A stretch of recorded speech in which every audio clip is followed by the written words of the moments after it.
great pleasure that I invite to the family arena some wonderful young adults who are going to share with us their hopes and dreams for marriage and the family in the third millennium. I invite each of you to join with me in giving a warm welcome, first of all, to Mark Neville.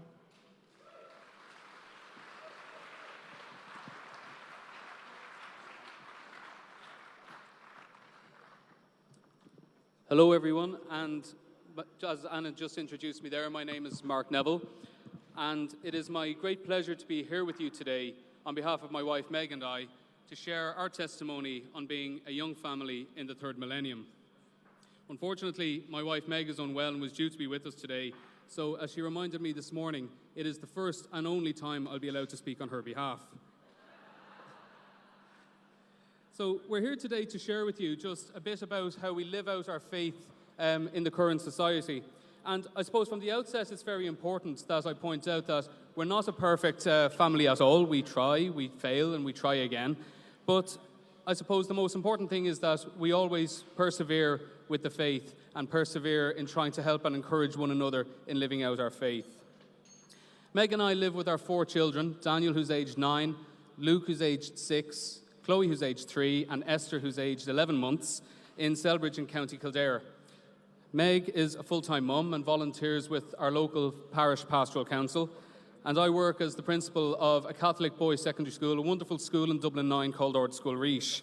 And with 4 children, as you can imagine, we have a very active, very happy, and a faith-filled home, which is characterised by love above all. Meg and I, the way we met was maybe preordained in many ways, because it was our activities in our parishes as teenagers that led us to meet for the first time in the year 2000. Meg was involved in a music and the folk group in her parish in Johnstown, Killiney in South Dublin, and I grew up in Lucan in West Dublin and was a member of a youth group called Together Encountering Christ. And it was through our activities that our parishes selected us to represent them at World Youth Day in the year 2000. And we met at the final preparation meeting for that event, and were friends for 7 years before our friendship took a turn and we became something more than friends. But it was very important to point out that faith was a huge part of our friendship even before we became a couple. Our friendship would often surround meetings around the young church here in Dublin with Catholic Youth Care, and we would regularly go out for dinner or for coffee after these meetings. And as I said, after 7 years, our friendship turned into something more. And a year later, we chose to go to World Youth Day in Sydney together. And it was at this World Youth Day in Sydney that we made the final step that said, yes, it was our shared experience of Christ and community in Sydney that said we wanted to spend the rest of our lives together. And so we made the conscious step to move home, to save up, and to set out our lives together. And that was 10 years ago. And since then, we've bought a house, we've got married, and as I said, had 4 children, and settled now into the rhythm of family life, and trying to live out our faith in what Patrick Kavanagh, the great Irish poet, describes as the bits and pieces of life. So I'm just going to share with you a few little snippets of how we managed to do that. We always pray together every day, and usually last thing at night. And our middle 2, Chloe and Luke, are often a double act, and will often break into song or do their own actions to the prayers as we try to pray solemnly. Daniel is an avid reader and will often choose to read his Bible, and will bring his own faith and his own take on the faith at the age of 9, and often make myself and Meg question and explore our faith in a new and meaningful way. And giving practical expression to our faith can take different forms, but for us it means trying to put each other first and making sacrifices where necessary for the good of each other. For example, I took a week off work to help to enable Meg to go to World Youth Day, this time in Krakow as a leader. And Meg is often at home helping me to do the job that I do that often requires long hours. We actively support charities like the St. Vincent de Paul and Focus Ireland in a way of trying to give practical expression to helping and supporting the poor in our society. And other small things like having Spirit Radio on in the car or the house, trying to show kindness to one another on a daily basis, just gives us those little reminders of God in our lives. There's no doubt that there are challenges, of course, to being a family in the third millennium, as the context for families in Ireland has changed quite a lot. And as is the case with many families today, not everyone within our extended family, of course, share our beliefs, and indeed some are quite hostile to our beliefs. which can cause, as you can imagine, some interesting debates at the dinner table. But due to these marked differences, we gave careful consideration to choosing godparents for our children. And it meant us looking to extended family, perhaps, or friends that shared our faith. And as a young family, it is crucial to us that we surround ourselves with people who share our values and share our faith, which of course is very, very difficult in today's society given the distractions that we often find. But like most parents, I suppose, to finish and talk about our hopes and dreams now center on our children. And we have huge hopes that in today's society, which is not an easy society to live in for our children, that we will give our children the joy and the hope of being Catholics and to help them to live out Christ's love in their daily lives so that God can become a light for their path. We also need support in doing this, and we hope for greater practical support at both parish and diocesan level to help us to live out our lives as a faith family. We also hope to give our children the best opportunity to explore, to nourish, to develop their faith into adulthood so that one day they will pass on their faith to their children, our grandchildren. And to finish off, to just say that our dream, I suppose, for our children and for our family in the third millennium is that our children will be as Christ invites all of us, his disciples, to be, the light of the world and the salt of the earth. Thank you.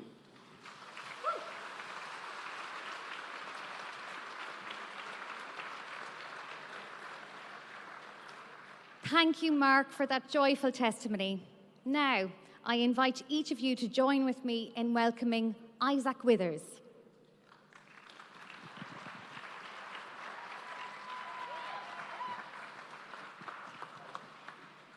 Hi, World WMOF families. Good to see you. You all look great. This isn't intimidating at all. It's a surreal honor to be here with you and to speak about young people. Developing the ability to love remains the beauty and the risk of youth. I love that quote, and it comes from the working document for the Synod on Youth and Vocational Discernment. That's also how I come to be here, because I represented England and Wales at the pre-Synod meeting of young people for that Synod. Since then, I've been doing a lot of thinking about exactly what it is to grow up in this day and age in a very sort of different environment to other generations. If you understood millennials by the headlines you saw about them, you might have a reason to be worried about their ideas of marriage and family.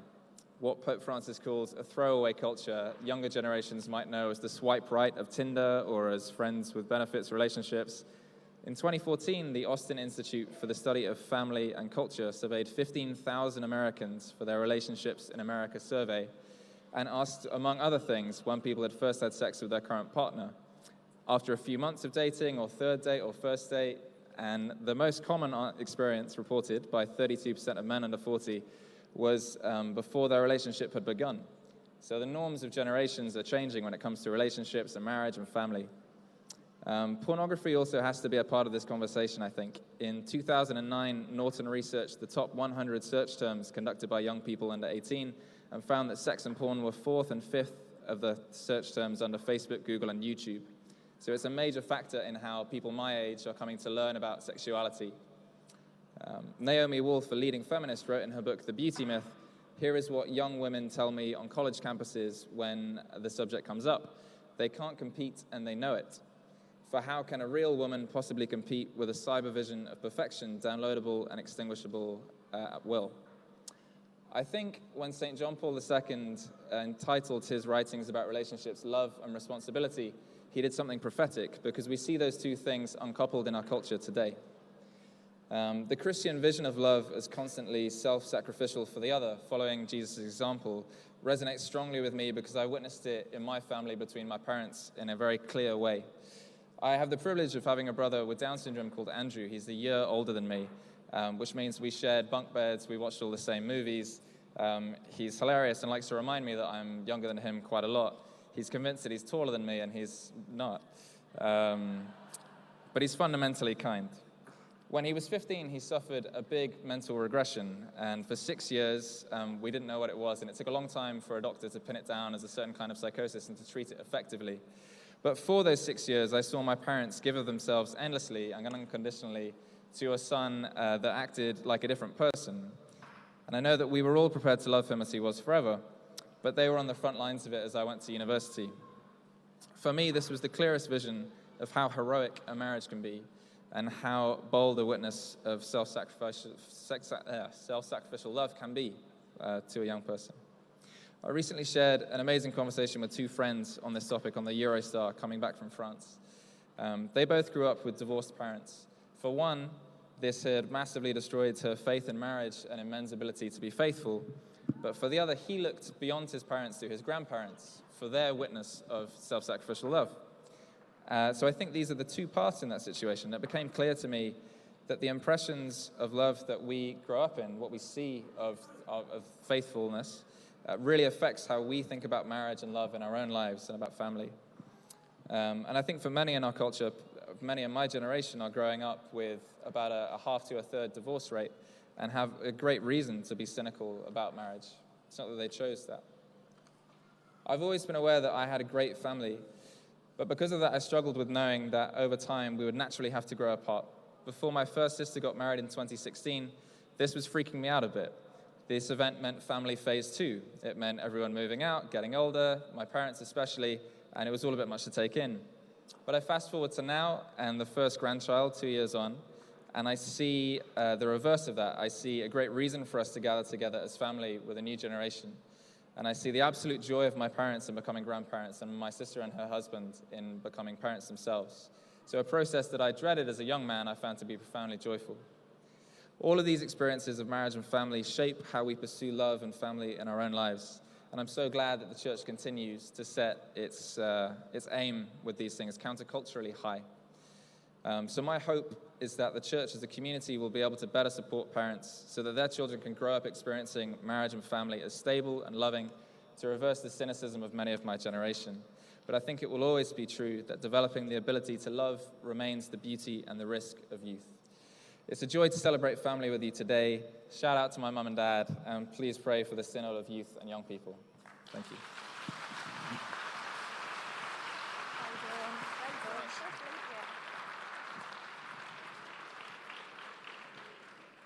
Thank you, Isaac, for that inspiring testimony. Now I invite you all to join with me in welcoming Maeve Carlin and Christopher Gallen.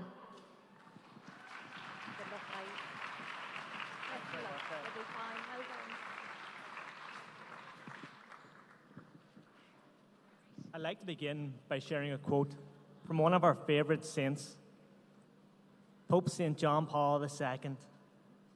He said, "We were made to love and for love." 6 years ago, Maeve and I first met at this very venue at the 50th International Eucharistic Congress. So it's a real special honor for us to be back here together today. From the start, I was drawn to her because of her joy as a person and desire to fully know Christ.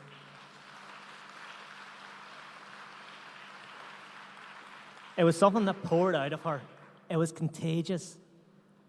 For the 4 to 5 years that followed, although I was mainly out of the country due to work, we kept in contact and would cross each other's paths at Catholic events and retreats. Each time, I would come away inspired by the way she spoke about Christ and tried to live her life for him. Throughout that period, we were able to keep in contact and encourage each other through the hills and valleys of the Christian life.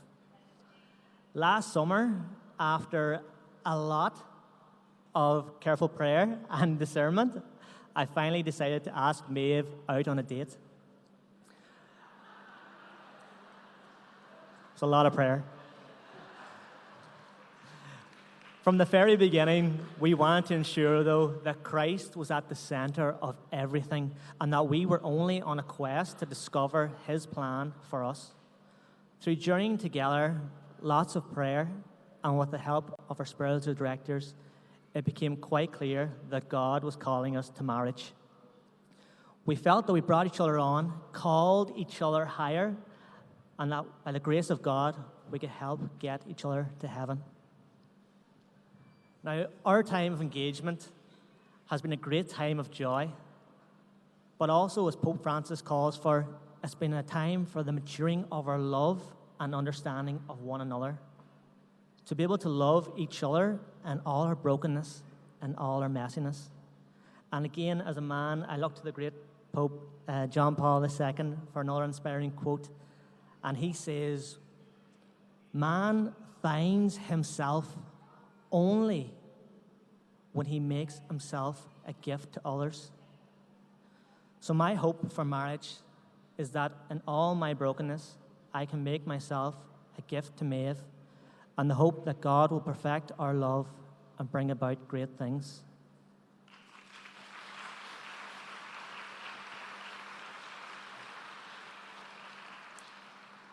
So looking ahead, we don't want a marriage that simply survives, but one that thrives. And we acknowledge that it takes work and involves sacrifice. In years to come, I want to be able to say, I love you more now than I did the day I married you. Some married couples in the audience might be rolling your eyes and having a laugh because the two lovebirds up here are at the very beginning of their journey. We are aware, very aware, that it isn't all rosy. Because really, your spouse is the raw material that God uses to chisel you into the saint that He has called you to be. We have expectant faith that we will be able to love in this way because it will be Christ loving Christopher through me and vice versa. And that groundwork for marriage begins now. We have had many discussions with other married couples about the key to happiness in married life. One thing that has really struck us is the freedom that comes when we realize that we can't expect our spouse to fulfill every longing within us. St. Augustine talks about a restlessness that will exist until we get to heaven. So if I can acknowledge that restlessness for what it is and make peace with it, instead of expecting Christopher or the finite things of this world to fulfill an infinite longing, then I won't be setting poor Christopher up for failure. As a woman, it's very natural to sometimes get swept away in the planning, the white dress, the flowers, Pinterest, the list goes on. Christopher knows all about it. But I think it's very important to note that the wedding day is not the finish line, but it's more like the starting line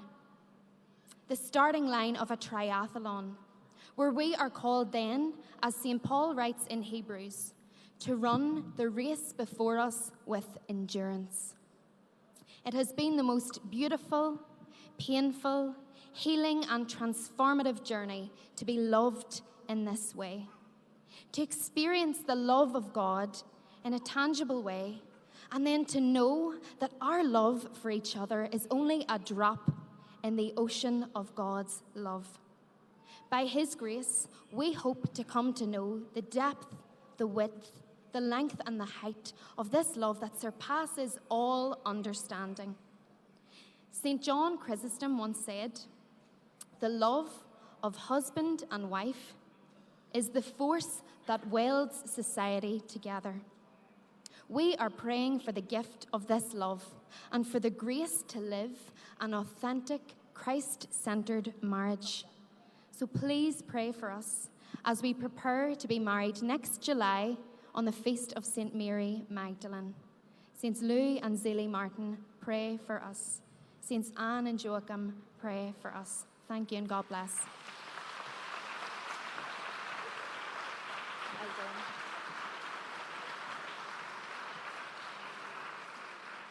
Thank you, Maeve and Christopher, for that joyful testimony.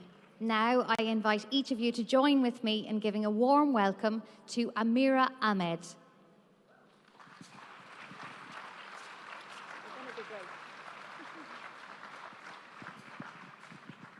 Hello, everyone. Good afternoon. You're very welcome. I hope you've enjoyed the workshops that have happened so far. And also, thank God for the What Meeting of Families 2018 in Dublin. Thank you. So, as I was introduced, my name is Amira, and I'm an African-Irish Catholic girl living in 2018 Ireland. Ireland is actually home to me now, so much so, actually, that I went on a trip back to Nigeria after not being for 9 years, and I really felt so much like a foreigner. That told me that I'd really, truly become Irish at this point. So, on to today's topic. When I was younger, I had an idea of how I wanted my life to be from a relationship perspective. I planned to be married by 24, 25, with two or three kids, maybe by the time I was 30. I'd raise my kids, maybe I'd be 50 when they're adults, and then I'd have plenty of time to enjoy married life with my husband, as well as supporting my kids, for the rest of my years. So, I just turned 30 this June.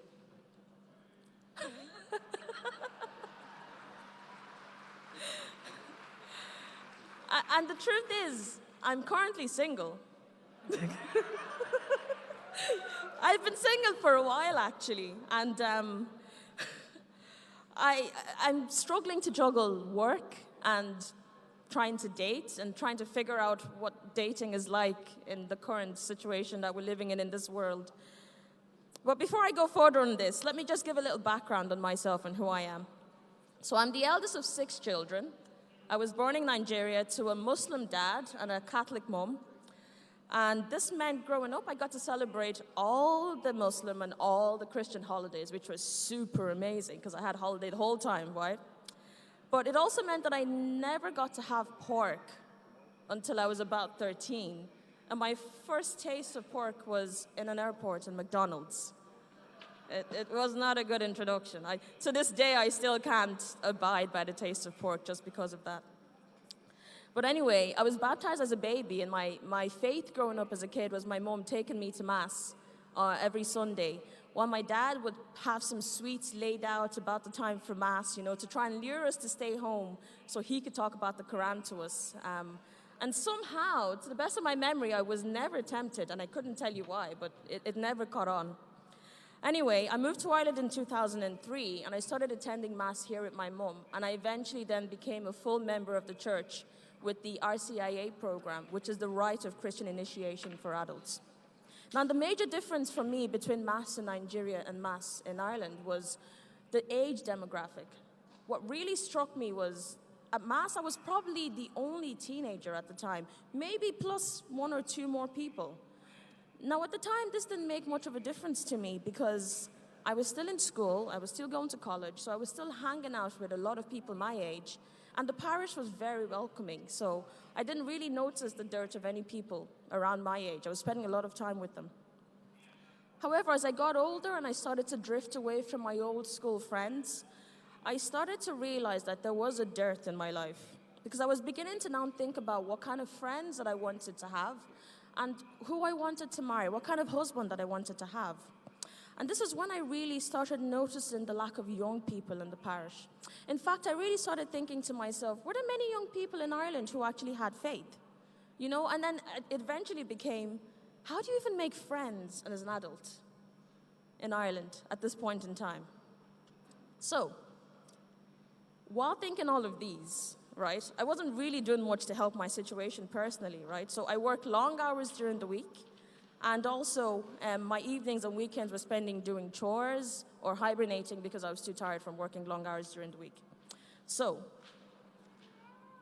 something happened to me then further along that I didn't really expect, right? God was working miracles. And this is when I heard about World Youth Day in Krakow 2016. Now, needless to say, right, hearing about World Youth Day changed my life. This was my chance. They were looking for young people to go abroad to spend time with the Pope. This was me. I was totally there. And you would not believe the hope and joy that filled my heart when I walked into one of the information meetings in Dublin to find a room of young people wanting to attend a religious event abroad to see the Pope. Like, they were all sharing Mass with a full group of young people who were actively participating at Mass. For me, it was nothing short of a miracle. There was hope for the church in Ireland. This was, for me, was a source of enlightenment, a source of hope and strengthening of my faith. By staying in touch, I found out about other youth events that were happening. And this opened my eyes to the fact that there were many other young people, especially around my age, who were looking for that comfort, who were looking for finding an avenue to mix with people. And this opened a whole new world to me. Anyway, I hear you ask so. What has changed in your life? Why are you still single? I mean, all this revelation meant you threw yourself into everything, made lots of new friends, found a nice guy, and you should be well settled, right? Well, the key difference in my life is that I now have hope. But unfortunately, I still need to fix the whole thing around working too many hours and not getting out so much. But regarding the matter of marriage and finding a life partner, I feel like I have two options, right? So this is option one. My knight in shining armor comes knocking on my door saying, I heard there was a beautiful damsel living in this abode, and the Lord has directed me to marry her because she is the one for me. And then we ride off into the sunset on a horse, and happily ever after, that's the end, right? So, in the unlikely event that that doesn't happen, I'm praying that as I go about my everyday tasks, living as God has ordained me to, that I'll meet someone, a man who loves God and will love me as much as I will love him. And hopefully, we will continue to challenge each other to grow in faith. Till then, I'll work on attending more of the youth events that at least I now know exist, and I'll continue to pray and trust God, hoping that he will do what's best for me. Hopefully sometime soon. Anyway, thank you for taking the time to listen to me. Enjoy. God bless.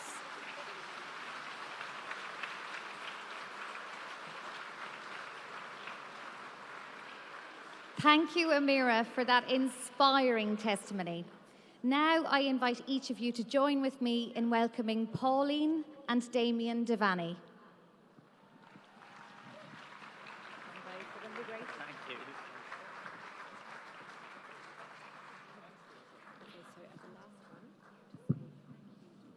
Hi, I'm Pauline Devaney, and this is my husband Damien. We met in Medjugorje 3 years ago, and we've been dating since, coming back from there, and we've been married 2 years. We've an 8-month-old son, Samuel, and he was born 3 months premature. So I prayed for a good, strong man, and I certainly got that in Damien. Be careful what you pray for. I'm just kidding, he's amazing. My dreams became a reality in meeting Damien. I would like to say that everything is perfect in our lives, but the truth is that marriage is very challenging and we constantly work to try and keep moving in the right direction. The first year in particular, I suppose, and let's just say in the first year of our marriage, all the trees in our backyard disappeared. A great escape for a man and his chainsaw. We do thank God for the chainsaw for the first year of our marriage. But in meeting Pauline and heading down the path in marriage, I feel very blessed. And I feel we're both very lucky to have each other, because in March 2017, I was on crutches for 2 months. And I realized in Pauline how loving and kind and caring she is, because she wanted to take care of me while I was off my feet for 2 months on crutches. Now, it drove me nuts, but I learned to accept that graciously. Damien brings out the best in me, but he also, in ways he's not aware of, shows me the areas in my life and in my heart that need to grow and mature. This time when Damien was laid up was very tough on both of us, but I do think that God created this situation in order to show us how to nurture and care for each other. So our first anniversary last year, on that exact date, we found out that I was pregnant. There were some complications, and Samuel Christian arrived on the Feast of the Holy Mother of God on the 1st of January this year at just 27 weeks gestation. Sam was just 1 pound and 13 ounces when he was born, but he was able to breathe on his own. He was a healthy little boy, and all he needed was just time to grow. Damien was super supportive during this whole pregnancy, and especially during the emergency C-section. He even took the domestic reins at home without hesitation, and so far as he sorted out our laundry system, it was very brave of him to take on a ladies' laundry system, I have to say. To be honest, Sam's whole ICU situation was a really good thing actually for our marriage, because as hard as it was in different ways for each of us, it was uncharted. There was no expectation. There was no preconceived ideas of how anything should be. It was simplified emotion whereby we simply hoped and prayed for Sam to live and survive. We didn't know what tomorrow would bring. We were faced with not just applying our faith to life, but applying our faith to each other and applying our faith to our new family. When Sam was born, he was literally the size of my hand. He was a little bit bigger than a pint of Guinness. And the two of us made our way down the corridor to ICU together.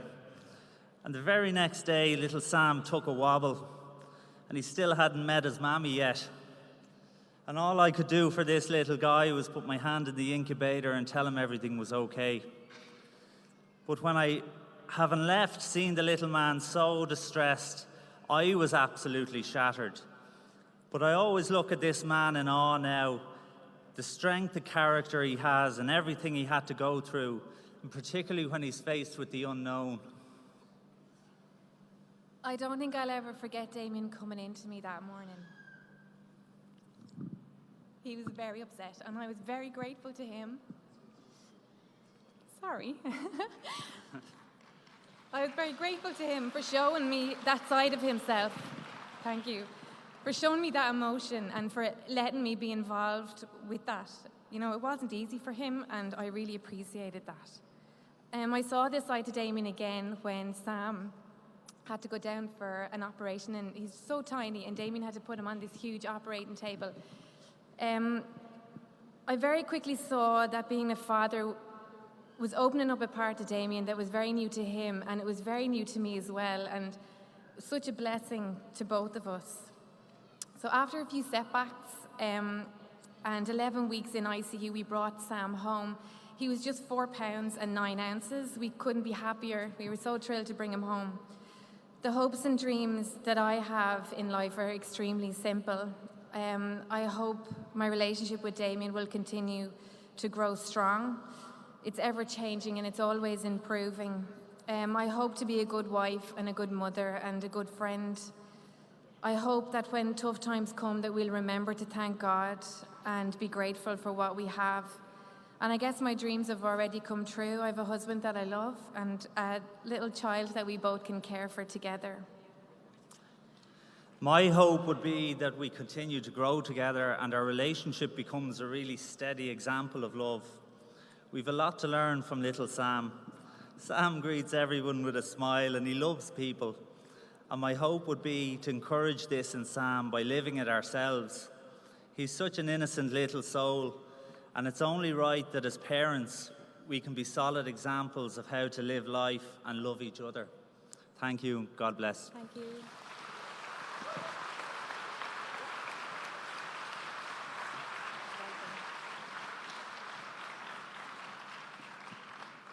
Many thanks, Pauline and Damien, for that stimulating testimony. Thank you to all of our speakers for opening your hearts and sharing with us all with your hopes and dreams of marriage and the family. Weren't they fabulous?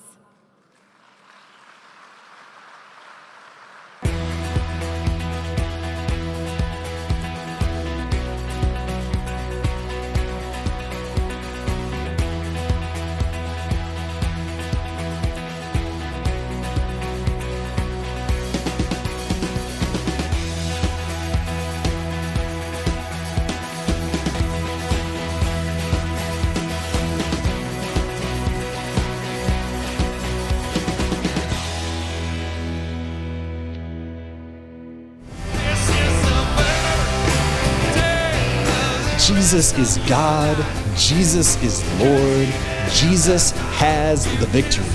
We all have a call to greatness, a desire for it. We want to do something good. Now is your time. You could change the world, and the world needs changing, so get busy. Shalom World, God's own channel.